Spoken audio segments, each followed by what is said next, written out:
किसी ने बहुत कमाल की बात कही है कि जीवन मिलना बहुत भाग्य की बात है, मृत्यु होना समय की बात है और मृत्यु के बाद भी लोगों के दिलों में जीवित रहना ये कर्मों की बात है।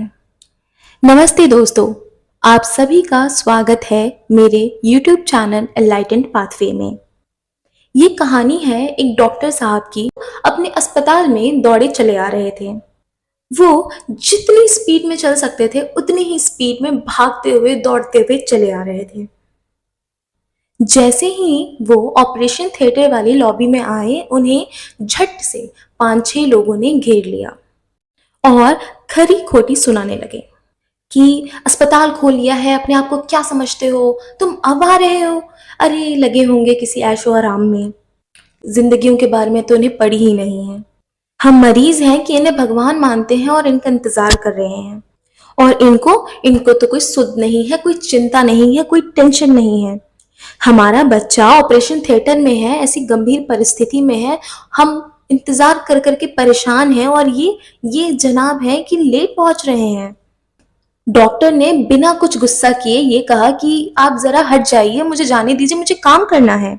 पर लोग थे कि उन्हें सुनाए जा रहे थे। लोग उनसे कह रहे थे कि डॉक्टर साहब, क्या ये आपका बेटा होता तो क्या आप इतने आराम से आते? नहीं, आप तो बल्कि भागे भागे बिल्कुल टाइम से, समय से पहले ही आ जाते। पर इतना सब कुछ सुन के भी डॉक्टर साहब ने कुछ भी रिएक्ट नहीं किया। वो दौड़े दौड़े ऑपरेशन थिएटर की ओर भाग गए। करीबन 1-1.5 घंटे तक ऑपरेशन चला। जैसे ही वो ऑपरेशन थिएटर से वापस आए, फिर से उन्हें लोगों ने घेर लिया। सब घड़बड़ा के पूछने लगे कि डॉक्टर साहब क्या हुआ, ऑपरेशन का क्या हाल है, बच्चा कैसा है? डॉक्टर ने सबको सांत्वना दी और कहा कि टेंशन की कोई बात नहीं है, बच्चा बिल्कुल ठीक है और वो बच्चा बहुत ही जल्द रिकवर करेगा। ऐसा बोलकर डॉक्टर चुपचाप अपने केबिन की ओर चले गए। पर जाने से पहले लोगों ने उनसे फिर से सवालात की पूरी लड़ी लगा के रख दी। उनसे पूछने लगे कि कब डिस्चार्ज होगा, कैसे ठीक होगा, क्या परहेज करना है और बहुत कुछ। डॉक्टर साहब ने बड़ी विनम्रता से कहा कि आप ये सारे सवाल नर्स से पूछ लीजिएगा, मुझे जाने दीजिए। पर केबिन में जाने के बजाय जिस स्पीड से वो आए थे, उससे दुगनी स्पीड से वो वापस चले गए। ये जो 5-6 लोग थे, उस बच्चे के घर से उसके माता पिता, चाचा चाची, दादा दादी, उन सबको ये लगने लगा कि अरे ये कैसा घमंडी डॉक्टर है, सीधे मुंह बात भी नहीं करता, बात भी नहीं सुनता, इसे तो बात करने की भी तमीज नहीं है। लेकिन कुछ देर बाद वहां नर्स आई तो नर्स से उन्होंने पूछा बच्चे की हालत के बारे में। उसके तुरंत बाद उन लोगों ने पूछा डॉक्टर के बारे में कि ये डॉक्टर भला इतना इगोइस्टिक क्यों है, इतना घमंडी क्यों है, पेशेंट के परिवार वालों से क्यों नहीं बात करता, उनसे तो बिल्कुल सीधे मुंह बात भी नहीं करता। आखिर भाई इतना अहंकार इसे किस चीज का है? अब हमें ये जानने की उत्सुकता हो रही है। ये तो सीधे मुंह तक बात नहीं करते। जब ये आए तो हमने इतना कुछ कहा, इन्होंने जवाब तक नहीं दिया, जाते हुए भी जवाब नहीं दिया। अरे भाई मसला क्या है? दुनिया में इकलौती यही डॉक्टर नहीं है, और भी डॉक्टर्स हैं।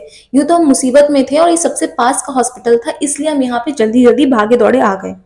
नर्स बिल्कुल रुआसी हो गई, इमोशनल हो गई और आंखों में आंसू भरकर कहने लगी कि आप ऐसा मत कहिए, डॉक्टर साहब बहुत अच्छे, नेक दिल के, अच्छे दिल के हैं। आपको शायद पता नहीं है कि आज सुबह रोड एक्सीडेंट में इनके बेटे की डेथ हो गई।